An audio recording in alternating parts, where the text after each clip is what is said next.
एक बार एक आदमी एक बौद्ध भिक्षु के पास गया और बोला कि मैं अपने शहर का एक व्यापारी हूं। मेरा पूरा दिन अपने व्यापार के काम में ही बीत जाता है।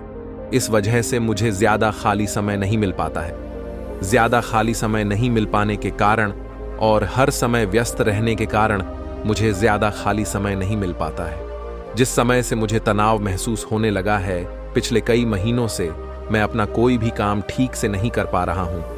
अब मेरा कुछ भी करने का मन नहीं करता। मुझे काम को टालने की आदत हो गई है। मैं बहुत आलसी हो गया हूं और चिड़चिड़ा हूं। मेरी इन आदतों के कारण मैं आजकल बहुत चिंतित और बेचैन रहने लगा हूं। कृपया मुझे कोई ऐसा उपाय बताएं जिससे मेरा मन दिन भर भटकता न रहे और मैं पहले की तरह अपने काम से काम रखूं। बौद्ध भिक्षु ने उस व्यक्ति की सारी बातें ध्यान से सुनी और फिर कहा कि आपकी समस्या आपके व्यस्त होने की नहीं है। काम करो, बल्कि अपने काम को बोझ समझो। और कोई भी व्यक्ति अपने काम को बोझ तभी समझता है जब वह अपनी वर्तमान नौकरी को नजरअंदाज कर रहा होता है और केवल अपनी भविष्य की नौकरी के बारे में सोचता रहता है और उसके लिए मन में योजनाएं बनाता रहता है कि मैं इस काम को ऐसे ही करूंगा, भविष्य में इसे इतना बड़ा बनाऊंगा। और जब कोई व्यक्ति किसी काम के बारे में सिर्फ सोचता रहता है लेकिन उसे पूरा करने के लिए कोई ठोस कदम नहीं उठाता, तो वह उस काम को लेकर तनाव से घिर जाता है और फिर वह नौकरी उसके लिए बोझ बन जाती है। यह सुनकर वह व्यक्ति बोला, हाँ संत, आपने तो मेरे मन की बात कह दी। मैं भी पिछले कुछ महीनों से हर रोज अपने काम पर ध्यान देने की बजाय अपने बिजनेस के भविष्य के बारे में सोचता रहता हूं कि कहीं मेरा बिजनेस कम न हो जाए, भविष्य में कोई अन्य व्यापारी मेरे व्यापार क्षेत्र में अतिक्रमण न कर ले। और भी ऐसी कई नकारात्मक बातें मेरे दिमाग में चलती रहती हैं, जिसके कारण मैं अपने आज के बिजनेस पर ध्यान नहीं दे पा रहा हूं। यह सुनकर बौद्ध भिक्षु ने कहा, हम अपने विचारों में जितनी बड़ी समस्याएं बनाते हैं, असल जिंदगी में समस्याएं इतनी बड़ी नहीं होती। आपको बस अपने आज पर ध्यान केंद्रित करने की जरूरत है, बाकी सब चीजें अपने आप ठीक हो जाएंगी। व्यक्ति ने कहा, संत, मैं ऐसा करने में सक्षम नहीं हूं। मैं अपने आज के काम पर ध्यान केंद्रित नहीं कर पा रहा हूं। मैंने बहुत कोशिश की, लेकिन मैं हर बार हार जाता हूं। मुझे अतीत की गलतियों पर पछतावा होता है। मैं भविष्य के लिए योजनाएं बनाने लगता हूं और फिर मेरा मन बेचैन हो जाता है। आप मुझे कोई रास्ता बताएं ताकि मैं आज पर ध्यान केंद्रित कर सकूं, लेकिन मैं ध्यान योग नहीं कर पाता, वगैरह। बहुत लंबे समय तक, और न ही मैं कोई बड़ी साधना कर सकता हूं। इसलिए आप मुझे कोई आसान तरीका बताएं। बौद्ध भिक्षु ने कहा, ठीक है, आज मैं आपको ऐसे 10 छोटे छोटे तरीके बताने जा रहा हूं जिन्हें आप अपने दैनिक कार्यों के साथ कर सकते हैं। ये तरीके सुनने में बहुत छोटे लगते हैं, लेकिन अगर आपने पूरी शिद्दत से इनका पालन किया तो कुछ ही दिनों में आपको इनके सकारात्मक परिणाम दिखने लगेंगे और आप कर पाएंगे आपका वर्तमान कार्य और अधिक ध्यान से। व्यक्ति ने कहा, हाँ संत, आप मुझे वो 10 तरीके बताएं, मैं उन पर जरूर अमल करूंगा। बौद्ध भिक्षु कहने लगे, पहला तरीका है मन लगाकर खाना खाना। ज्यादातर लोग खाते समय खाने पर ध्यान नहीं देते, बल्कि उनका ध्यान बातचीत करने पर होता है।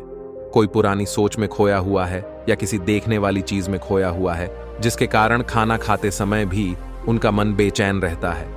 जबकि हमें खाने की थाली में उसकी खुशबू आती है कि थाली में क्या खाना परोसा गया है, खाना कैसा दिखता है।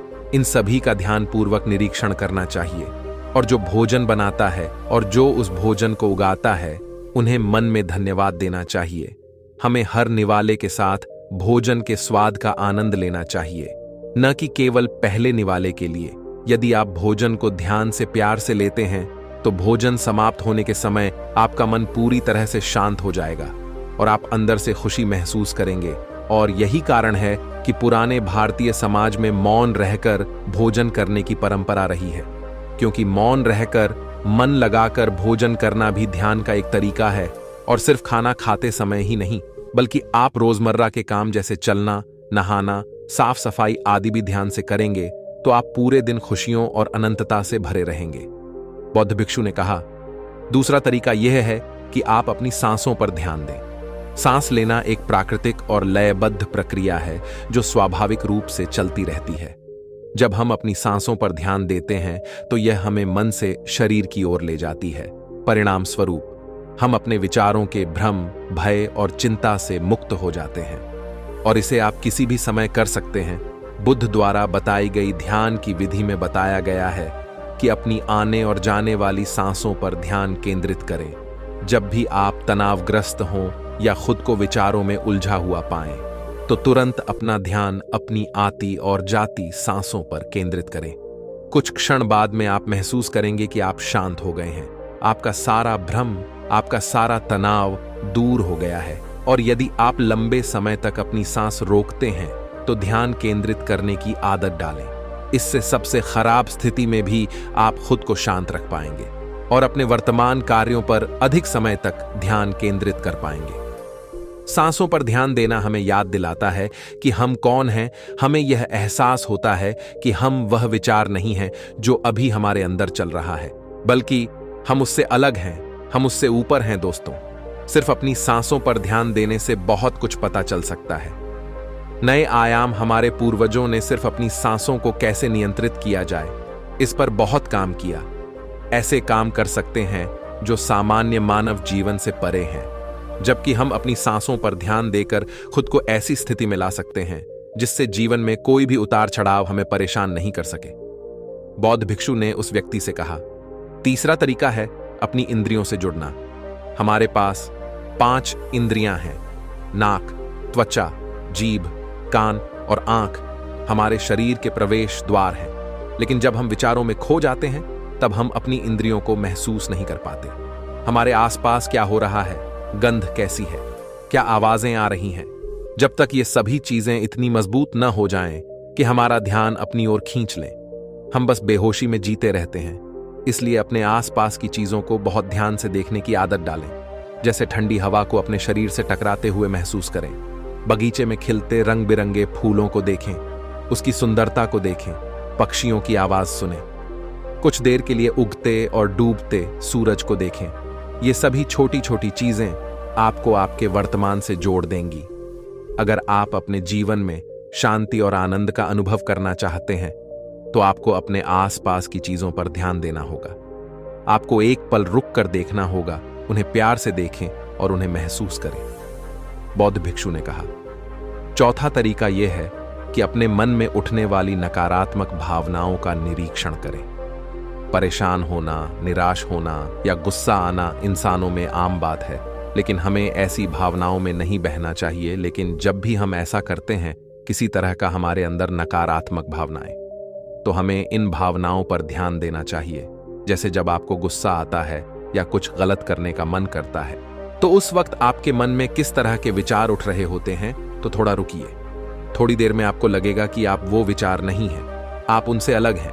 आप उन्हें देखते रहें और थोड़ी देर में वो सारे नकारात्मक विचार गायब हो जाएंगे। और अगर आप हर बार ऐसा करते हैं तो आप अपनी भावनाओं पर नियंत्रण करना सीख जाएंगे। बौद्ध भिक्षु ने 5वां तरीका बताया, अपने मन में आने वाले हर विचार पर भरोसा न करें। हमारा दिमाग हर समय अनुमान और धारणाएं बनाता रहता है जो हर बार की तरह सच नहीं होंगी। किसी व्यक्ति से मिलते हैं या कुछ नया देखते हैं तो तुरंत हमारा दिमाग उसके बारे में पूर्व धारणाएं बनाना शुरू कर देता है और फिर वह वस्तु या व्यक्ति उसे अच्छा या बुरा बनाकर हमारे सामने प्रस्तुत कर देगा और फिर हम अपने विचारों को सत्य मान लेते हैं और उस व्यक्ति या वस्तु को वैसा ही कहने लगते हैं। और कुछ लोग अपनी मान्यताओं को हल्के में ले लेते हैं और उस पर कायम रहते हैं, जबकि हमें प्रयास करना चाहिए स्वयं को किसी भी प्रकार की पूर्व धारणाओं से मुक्त रखना और पूर्ण जागरूकता के साथ चीजों को वैसे ही देखने का प्रयास करें जैसे वे वास्तव में हैं। हमें अच्छाई और बुराई का आवरण नहीं ओढ़ना चाहिए। यदि आप पूर्ण साक्षी के साथ वर्तमान में रहते हैं तो बिना किसी पूर्व कल्पना के कुछ भी देखें और सुने तो यह आपको शांत और तनाव मुक्त रखेगा। बौद्ध भिक्षु ने कहा, छठा तरीका यह है कि प्रतिदिन कुछ समय के लिए ध्यान का अभ्यास करें। ध्यान करने के लिए घंटों बैठने की आवश्यकता नहीं है। दिन भर में 10 मिनट का ध्यान भी जीवन में सकारात्मक प्रभाव डाल सकता है। प्रतिदिन ध्यान करने से हमारे जीवन में नई ऊर्जा, उत्साह, शांति और प्रेरणा आएगी। हम पूरे दिन अंदर से खुश और शांत महसूस करते हैं। रोजाना ध्यान करने से आप स्वाभाविक रूप से वर्तमान क्षण में जीना सीखते हैं। बौद्ध भिक्षु ने कहा, 7वां तरीका यह है कि आपके पास जो कुछ भी है उसके लिए आभारी रहें। जीवन में खुशी लाने का सबसे आसान तरीका है धन्यवाद नहीं, बल्कि आभार व्यक्त करना। केवल वही चीजें हमारे पास होती हैं जो हमें वास्तविक आनंद देती हैं, लेकिन जो हम पाना चाहते हैं हम उसे पाने का रास्ता भी देखना शुरू कर देते हैं, क्योंकि कृतज्ञता से भरा हृदय समस्याओं पर नहीं बल्कि समाधानों पर ध्यान केंद्रित करता है। आपके पास जो कुछ भी है उसके लिए अदृश्य सार्वभौमिक शक्ति को धन्यवाद देने से आपका जीवन जादुई रूप से बदल सकता है। आपको यह सोचना चाहिए कि आप कितने भाग्यशाली हैं कि आपके पास एक निश्चित चीज है। उदाहरण के लिए, आपके पास है एक वंशानुगत व्यवसाय, और हम नहीं जानते कि ऐसे कितने लोग हैं जो आपके जैसा व्यवसाय करना पसंद करेंगे, लेकिन उनके पास नहीं है। इसके अलावा आपको इसके लिए आभारी होना होगा कि आपकी थाली में भोजन है, जबकि दुनिया में लाखों लोग भूख से मरते हैं, साधु ने कहा। बौद्ध भिक्षु ने कहा, 8वां तरीका यह है कि किसी दूसरे व्यक्ति से बात करते समय उसकी बात ध्यान से सुने, बिना यह सोचे कि हमें उससे क्या कहना है या उसे कैसे जवाब देना है। आपको सामने वाले व्यक्ति की बात ध्यान से सुननी चाहिए। आपको सामने वाले से बात करनी है ना कि उसे जवाब देना है। लेकिन जब आप किसी से बात करते हैं तो उसकी भावनाओं को समझने के लिए अपने कानों, दिल और आत्मा से उसकी बात सुने और समझें। ऐसा करने से उस व्यक्ति के साथ आपका रिश्ता मजबूत होगा और यह आपके लिए अपना धैर्य और एकाग्रता बढ़ाने का भी एक अभ्यास है। और जब हम सुनते ज्यादा हैं और कम बोलते हैं तो हम बहुत सारी परेशानियों से बच जाते हैं, जिससे हमारा मानसिक तनाव कम हो जाता है। और याद रखें, किसी भी व्यक्ति की बातों को ध्यान से सुनना उसका सम्मान करने का सबसे अच्छा तरीका है। बौद्ध भिक्षु ने कहा, 9वां तरीका यह है कि अपने महत्वपूर्ण काम के लिए एक समय निर्धारित करें। आपको अपने दिन का कुछ समय महत्वपूर्ण कामों के लिए अलग रखना चाहिए, जैसे काम का समय, नहाने का समय, सफाई का समय, खाने का समय आदि। समय के साथ महत्वपूर्ण कार्यों का वितरण यह सुनिश्चित करता है कि चीजें बिना किसी रुकावट के नियमित रूप से होती हैं। दिन के सही समय पर सही काम करने से हमारे जीवन में अनुशासन आता है और अनुशासन से जीवन में शांति और खुशी आती है। बौद्ध भिक्षु ने 10वां और आखिरी तरीका बताया कि जब भी आप कुछ करें तो अपनी रोजमर्रा की गतिविधियों में जागरूकता लाने का प्रयास करें, इसलिए उसे वर्तमान में करने का प्रयास करें। हर बार आपका दिमाग अपने ही ख्यालों में खोया रहता है, लेकिन आपको खुद को वर्तमान में वापस लाना होगा और आपको इसे हर बार तब तक करना है जब तक यह आपकी आदत न बन जाए, और साथ ही आप यह देखने की कोशिश करें कि उस काम को करते समय आपके अंदर किस तरह के विचार उठ रहे हैं। यह छोटा सा व्यायाम आपको वर्तमान में जीने में मदद करेगा। भिक्षु आगे कहा, शांति और आनंद कोई घटना नहीं है, बल्कि यह एक प्रक्रिया है जो हमारे जीवन के साथ चलती है, अगर हम सचेत होकर जीना सीख लें। इतना कहकर बौद्ध भिक्षु चुप हो गए और व्यापारी उसे धन्यवाद देकर चला गया। दोस्तों, आशा करता हूं कि आपको इस कहानी से बहुत कुछ सीखने को मिला होगा। इस कहानी में बस इतना ही। मिलते हैं अगली कहानी में, जब तक अपना ख्याल रखिएगा। धन्यवाद।